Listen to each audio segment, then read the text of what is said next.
Cockroach Janata party ప్రస్తుతం social మీడియాలో చేస్తున్న హల్చల్ అంతా ఇంత కాదు. కాగా ఇటీవల ఢిల్లీలోని జంతర్ మంతర్ దగ్గర కాక్రోచ్ జనతా పార్టీ వ్యవస్థాపకుడు అభిజిత్ దీప్కే నిరసన కార్యక్రమం నిర్వహించిన సంగతి తెలిసిందే. ఈ నేపథ్యంలో కాక్రోచ్ జనతా పార్టీకి కౌంటర్గా సుప్రీంకోర్టు మాజీ న్యాయమూర్తి జస్టిస్ మార్కండేయ కట్జో ఇష్క్ కరో పార్టీ పేరుతో ఒక సరికొత్త రాజకీయ పార్టీకి శ్రీకారం చుట్టారు. నిరుద్యోగం, పేదరికం, చిన్నారుల్లో పౌష్టికాహార లోపం తదితర అనేక కీలక అంశాలపై తమ పార్టీ పోరాటం చేస్తుంది అన్నారు. అంతేకాదు వివిధ వర్గాల మధ్య ఐక్యతను పెంపొందించే సదుద్దేశంతోనే తమ పార్టీ ఇష్క్ కరో పార్టీ అంటూ పేరు పెట్టినట్లు ఆయన వివరణ ఇచ్చారు.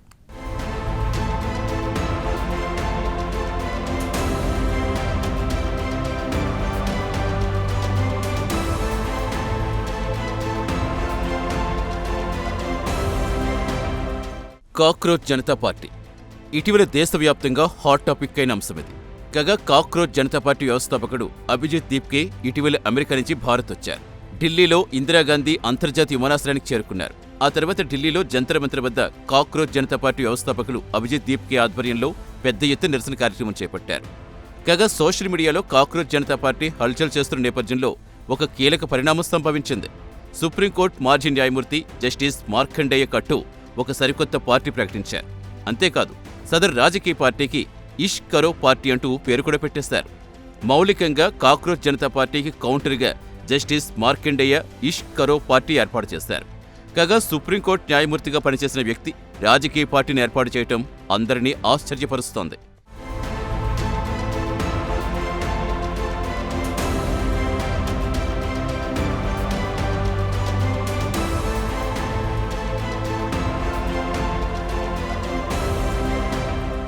కాగా ఇష్క్ కరో పార్టీ పేరును కేవలం వ్యంగ్యం కోణంలో ఎవరూ చూడకూడదన్నారు. దేశాన్ని పట్టి పీడిస్తున్న నిరుద్యోగం, పేదరికం, చిన్నారుల్లో పౌష్టికాహార లోపం తదితర అనేక అంశాలపై తమ పార్టీ పెద్ద ఎత్తున పోరాటం చేస్తోందన్నారు ఆయన. అంతేకాదు పార్టీ పేరుకు సంబంధించి వివరణ కూడా ఇచ్చారు. ఇష్క్ కరో అనేది కేవలం ఒక జోక్ మాత్రమే అన్నారు. అలాగే చాలా మంది పార్టీ పేరు చూసి యువతీ యువకుల్లో ప్రేమ వ్యవహారం అనుకుంటారని చెప్పారు. అయితే తన పార్టీకి యువత ప్రేమ వ్యవహారాలకు ఎలాంటి సంబంధం లేదని జస్టిస్ మార్కండేయ కుండబద్దలు కొట్టారు. దేశంలో వివిధ వర్గాల మధ్య ఐక్యత పెంపొందించే సదుద్దేశంతో తమ పార్టీకి ఇష్క్ కరో పార్టీ అంటూ పేరు పెట్టినట్టుగా వివరణ ఇచ్చారు.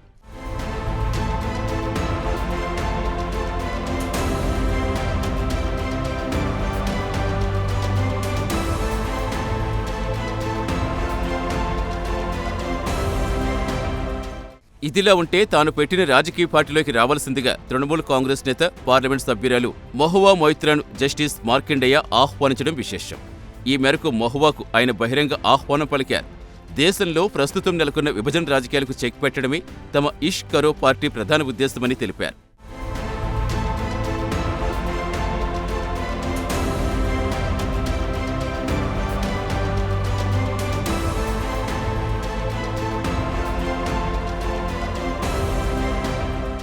కాక్రోచ్ జనతా పార్టీ తీరుపై విమర్శలు చేశారు. నీట్ పరీక్ష పేపర్ లీకేజ్ నేపథ్యంలో కేంద్ర విద్యాశాఖ మంత్రి ధర్మేంద్ర ప్రధాన్ రాజీనామా చేయాలనే అభిజిత్ డిమాండ్ ఆయన తోసిపుచ్చారు. ఒకవేళ ధర్మేంద్ర ప్రధాన్ రాజీనామా చేస్తే ఆయన స్థానంలో మరో కేంద్ర మంత్రి వస్తారన్నారు. అందువల్ల ధర్మేంద్ర రాజీనామా చేసినా ఎలాంటి ప్రయోజనం ఉండదన్నారు. అంతేకాదు వ్యవస్థలో మార్పుతోటే క్షేత్రస్థాయిలో మార్పులు సాధ్యమన్నారు. ఈ మహత్తర కార్యక్రమంలో అందరూ భాగస్వాములు కావాల్సిన సమయం ఆసన్నమైందని జస్టిస్ మార్కండేయ వెల్లడించారు.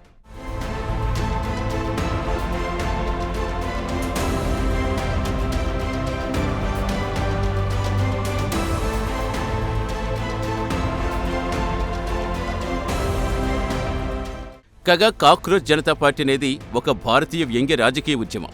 దీన్ని 2026 మే 16న సోషల్ మీడియా వ్యూహకర్త అభిజిత్ దీప్కే స్థాపించారు. దీనికి సంబంధించిన నేపథ్యం చాలా ఉంది. 2026 మే 15న సుప్రీంకోర్టు ప్రధాన న్యాయమూర్తి సూర్యకాంత్ ఒక కేసు విచారణ సందర్భంగా కొన్ని వ్యాఖ్యలు చేశారు. ఈ సందర్భంగా బొద్దింకలు అనే పదాన్ని ఉపయోగించారు. అయితే తమను ఉద్దేశించే జస్టిస్ సూర్యకాంత్ ఈ వ్యాఖ్యలు చేశారని నిరుద్యోగులు భావించారు. ఈ నేపథ్యంలో కాక్రోచ్ జనతా పార్టీ ఉద్యమానికి అభిజిత్ దీప్కే శ్రీకారం చుట్టారు. ఏది ఏమైనా కాక్రోచ్ జనతా పార్టీ ఇప్పటికీ సోషల్ మీడియాలో హల్చల్ చేస్తూనే ఉంది.